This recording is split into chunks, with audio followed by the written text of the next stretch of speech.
Thanks for staying with us. So, in commemorating World AIDS Day, which is today, our guest, Professor Patrick Dakum, will enlighten us on HIV/AIDS, its symptoms, prevention, management, and diagnosis, especially in Nigeria.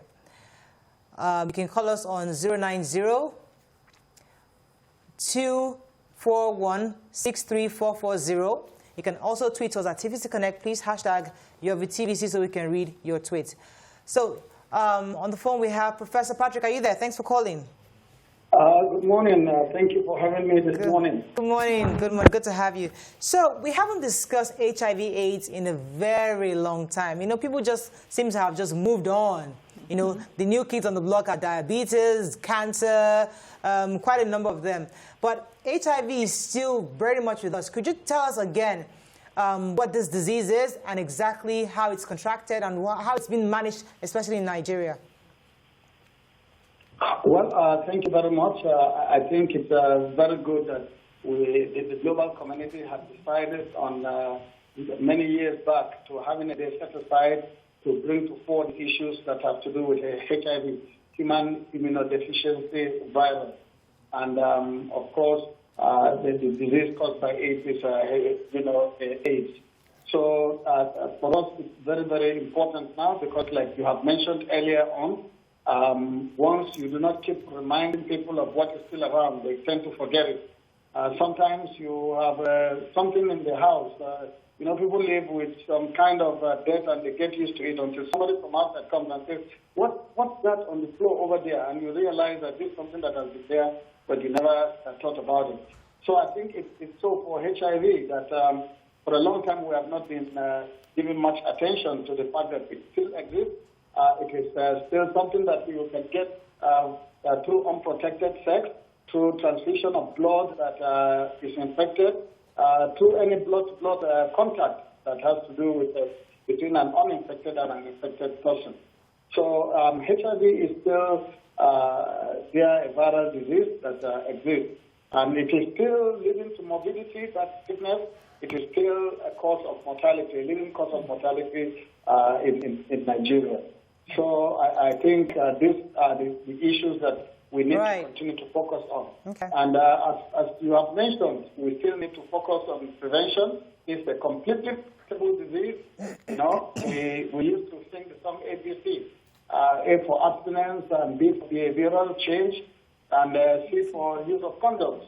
And I think that those methods are still there. But I think everybody taking care of himself in terms of being very careful and observing this will still lead to the same outcome, and that's prevention of HIV. Right. Okay, so what you just mentioned now, the ABCs, how to prevent HIV, were promoted in the past and relaxed recently. So one would assume that things were better. Is it still that bad? What are the figures looking like? The HIV figures in Nigeria? Well, it's estimated. We must also commend the efforts of the global community, donor agencies, the government of Nigeria through NACA and through the various ministries. For over the years, we have seen a decline in terms of the seroprevalence. Between the age of 15 and 49, we have a prevalence now of 1.4. And remember, there was a time that the prevalence is about 5.4. So over the years, it has come down to 1.4, which is really very encouraging. But remember that we're a population of 200 million. Mm-hmm. So when you say 1% of 200 million, they are talking about 2 million. Yeah. And 2 million is more than the population of another country. And therefore, the burden of disease is still there. So in terms of mortality, there are more effective treatments, and therefore mortality has reduced. But to say that it's been eliminated and people are not dying from HIV is not a fact. There are still people that are dying from HIV. And therefore, it's very important that as we continue to live our daily lives, we should live with the consciousness that HIV is still real and that it's preventable. That there is a treatment for those who test positive. Okay. Professor Dakum, we have, because of, how well we get the we have like information on retroviral drugs. People understand how to, get their, load up on their, what's the word called? Viral load. Yes, they load up on their viral load. So they have information on how to manage it. My concern now is for young people, because we have learned how to manage it. We have resources on how to manage it. The problem to me is first time getting in contact with it for the first time infections. Mm-hmm. When we were growing up, it was constantly in our ears. We were afraid of just even looking at somebody. But I'm wondering, this new generation, a lot of them going into university, teenagers, what is the, what kind of numbers do we have for young people in that particular demographic? And is it something that we're concerned or worried about when it comes to infection for the first time? Well, you're absolutely right. The age between 15 and 25, we do have the new infection rate higher among that age group.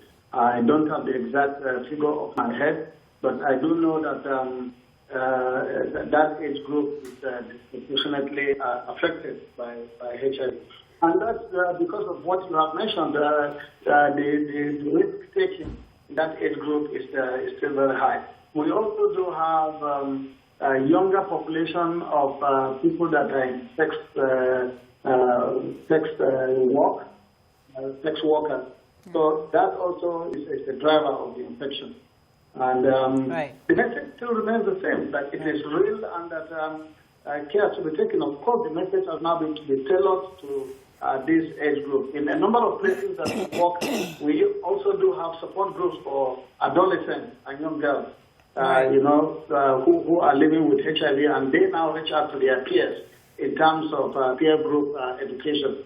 And we're finding that effective when you get a young person who is HIV positive going to a school and talking to the students there about the fact that, look, it's still real. I'm infected. This is how I'm managing it. It drives the message much further.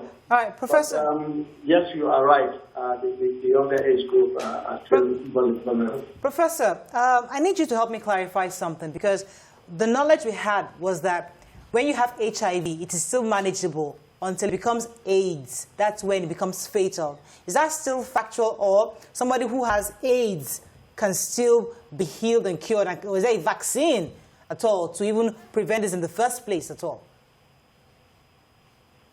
Well, in the past, because of the paucity of treatment in terms of availability of drugs, and also because at that time we didn't understand the science very well. Okay. We wait until your CD4, that's part of the white cells that respond to defense mechanisms in your blood, until it gets below a particular level. In fact, there was a time we were not treating unless the CD4 count was below 200. Then we upped it to 500 when we discovered that, look, earlier treatment will prevent prevent complications. We upped it to 500. But still, we now came to the realization that to reduce morbidity and to reduce mortality, morbidity, sickness, mortality, death, we needed to now do what we call test and start. Test and then start taking medication immediately. We do not have to wait until what you mentioned, the AIDS complex develops. By AIDS complex, we are talking about very symptomatic HIV. So in the past, we used to wait, but now we don't. The protocol for treatment or the guideline for treatment indicates that once you find somebody who is positive, in fact, many practices even define it as 10-day treatment. But we get test and start because we believe that you need to do some level of preparation and get the person on treatment as quick as the next 24, 48 hours. And if you do that, you reduce the possibility of that person getting, comorbidities like tuberculosis, and even some cancers are prevented when you take treatment early. So yes, it is true you have mentioned in the past this was the practice, but currently now we do test and start. And that test and start also helps us in reducing in retaining patients in care. So we do not lose them because some people, when they get tested, they are positive.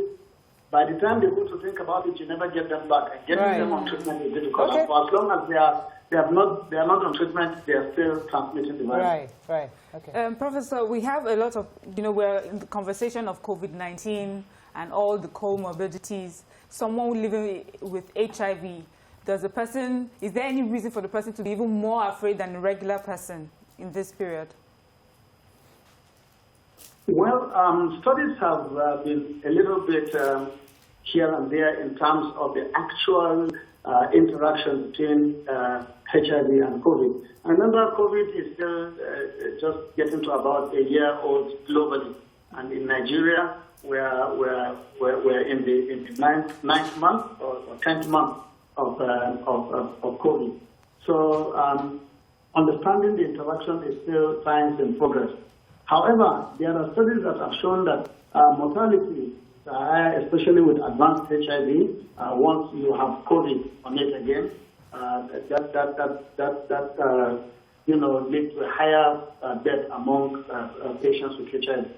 However, there are studies also that have shown some levels of in fact, a study which is just one that showed some kind of protection. But generally, comorbidities are more regarded in the science world as predisposing more to mortality for COVID. So if somebody has HIV, taking precautions against COVID is extremely important, and it is beneficial. Right. Because handling the complications of COVID and HIV in one person would be one too many. Right. Okay. So, sir, please let me get clarity about the accuracy of testing. So, a lot of people have questioned the test, the kind of test they do for HIV. I had a group of people saying that if you had certain infections already and you go for an HIV test, you would most likely test positive, especially if you had something like tuberculosis. How true is that? How accurate is the kind of testing that you do? I'm not getting it. Okay, so the question in the past, the kind of testing that they do for HIV patients, saying that if you had certain illnesses already and you had to go for an HIV test, you most likely test positive, not necessarily have HIV. So how accurate is the kind of testing that you do, and how true is the claim that, if you had some illnesses like tuberculosis, you test positive to HIV? Well, if I get you right, that's infections that predispose to HIV? Most likely. Well, any sexually transmitted infection, people who have had syphilis, gonorrhea, etc., we do see that if we find somebody with any sexually transmitted infection, usually it's an indication that we need to test that person for HIV urgently. Other than that, except if I didn't get your question right. All right, we have to wrap up, sir, but is there a vaccine in the offing? Should we be expecting something soon? I mean, since I was a child, we're looking for some vaccine for HIV. Where are we on this? Unfortunately, it is still work in progress. Work in progress that since after the trial of the vaccine that the U.S. military tried in Thailand, where we had about 30% protection, we've not had anyone that has really gone into human trial that has been validated as very, very effective yet. It is not an easy one to crack because this is a retrovirus which incorporates itself in the DNA of the person and replicates itself. So it gets into your cell, the part of your cell that directs the replication of white cells. It goes there and replicates itself instead, and so doesn't protect you. So it's not an easy one to crack, but there are several indications that there is hope in the horizon. In terms of time, I don't know. But we can say that we may begin to see some kind of human trials in the next 2 years or thereabouts. There are several things that are there, and more discoveries are leading to understanding the pathway of the virus and the kind of chemicals that work within the system to facilitate its entry and facilitate its replication. And as we get the things clearer, those involved in vaccinology will be in a better position to have a breakthrough. Thank you very much, sir. In the meantime, we have to wrap up now. Thank you very much for joining us this morning. We'll be speaking with Professor Patrick Dakum. We're going to go on a break now. When we come back, we'll discuss issues surrounding stroke. Stay with us. We'll be right back.